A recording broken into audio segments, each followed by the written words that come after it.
Au moment où la politique agricole commune est sérieusement malmenée par les négociations de l'Organisation mondiale du commerce, il est question de jouer la transparence et de connaître précisément qui sont les gros bénéficiaires de ces différentes aides apportées par Bruxelles. Alors plusieurs pays comme la Grande-Bretagne, le Danemark et la Suède ont publié la liste de ceux qui touchent des subventions. En France, on en est loin.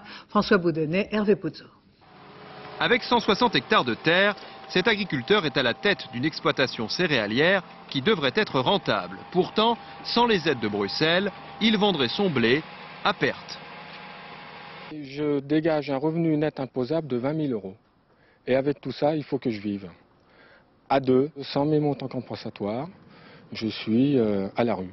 Avec 60 000 € de montant compensatoire, donc, il est loin d'être parmi les plus gros bénéficiaires en France de la politique agricole commune. Selon des informations parues dans la presse depuis quelques jours, l'agriculteur le plus aidé serait un riziculteur de Camargue. Il aurait touché 870 000 € l'an dernier. Très loin derrière, le prince Albert II de Monaco, 300 000 € pour une exploitation située dans l'Aisne. Enfin, également dans ce hit-parade, un sénateur UMP, Rémy Pointreau, 121 000 € pour une ferme dans le Cher. Et si la liste est incomplète, c'est que contrairement à d'autres pays de l'Union, la France refuse de publier les noms des bénéficiaires de la PAC, malgré les recommandations de Bruxelles.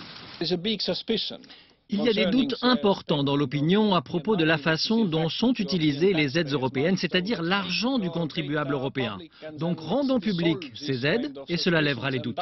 Oui, mais en France, le sujet est sensible. Les agriculteurs hexagonaux sont les premiers bénéficiaires de la politique agricole commune. L'an dernier, près de 9,5 milliards d'euros bruxellois se sont déversés sur leurs exploitations. On comprend mieux alors que la France défende ce système, mis en cause à un mois de la réunion des 149 membres de l'Organisation mondiale du commerce à Hong Kong, où l'agriculture tiendra une place centrale.